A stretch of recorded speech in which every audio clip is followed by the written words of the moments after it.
Hi hello மக்களே! இப்போ பார்க்க போகிற வீடியோன்னு பார்த்தீங்கன்னா, நம்மளுடைய வாழை மரம் 4வது வாழை மரம் வாழைக்குலை விட்டுருக்கு பாருங்கள். நான் ஒவ்வொன்றா காமிச்சிருப்பேன். 4யும் ஒன்றா சேர்த்து காமிச்சதில்ல. இப்போ காமிக்கிறேன் பாருங்கள் நம்ம வீடியோவை. நம்மளுடைய வாழை குலை வந்து இவ்வளோ சீக்கிரமாக வாழை குலை தள்ளுறதுக்கு காரணம் வந்து நம்ம கொடுத்த ஃபெர்டிலைசர் தான். லிக்விட் ஃபெர்டிலைசராக இருக்கட்டும், நம்ம வாரம் கொடுக்குற திடக்கழிவுகளாக இருக்கட்டும், அதான் காரணம் நம்மளுடைய வாழை மரத்தோட வளர்ச்சிக்கு. நீங்களும் இந்த டிப்ஸை ஃபாலோ பண்ணி உங்கள் செடிக்கு போடுங்க. சூப்பராக குலை விட்டுரும். வாழைப்பழங்களும் அளவில் வந்து பெருசாக காய்க்க தொடங்கும். பாருங்கள், இது வந்து செகண்டு நம்ம வீட்டில் காய்ச்சிருக்கக்கூடிய வாழைக்குலை.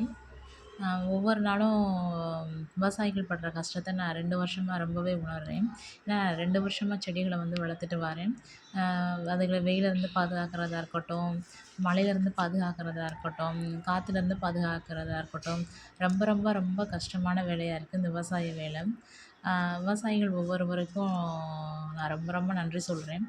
அவங்க அதிகாலை 4 மணிக்கு எந்திரிச்சு நெற்றிய வியர்வை தரையில் சொட்ட சொட்ட வேலை பார்க்குறாங்க. எவ்வளோ கஷ்டமாக இருக்குது. அடுத்து பாருங்கள், இதுதான் நம்ம இந்த வருஷத்தில் இந்த மாதத்தில் விடக்கூடிய முதல் வாழை மரம். 2 போன வருஷத்துலேருந்து காய்ச்சிட்ருக்கு. போன வருஷத்துக்கு முந்தின வருஷத்துலேருந்து இந்த மாதத்தில் இதான் வந்து ஃபஸ்ட்டு வந்து வாழை மரம். அங்கிட்டு காமிச்சது வந்து செகண்டும் தேர்டும்.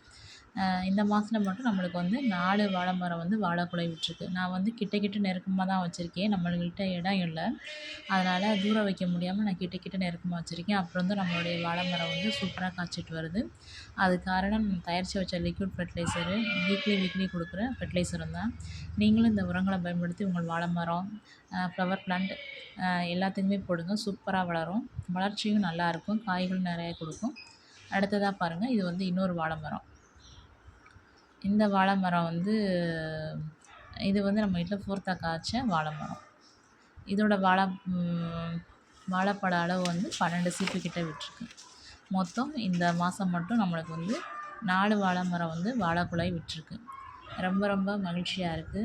ஒவ்வொரு விவசாயிகளும் நினைக்கும் போது ரொம்ப பெருமையாக இருக்குது. இவ்வளோ கஷ்டப்படுறாங்கன்னு சொல்லிட்டு